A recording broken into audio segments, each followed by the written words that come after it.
Kênh video này mới được tên bạn này.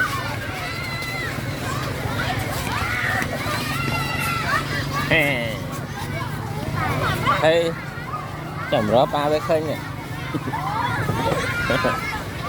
Thế là style đà này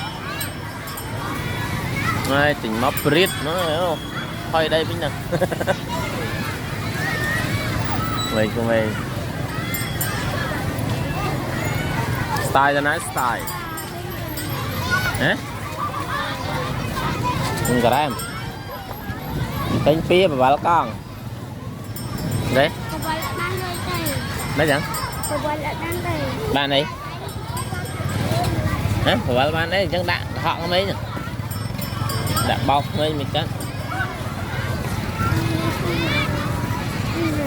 lết té ọt lấy thì bây giờ bật đây kìa.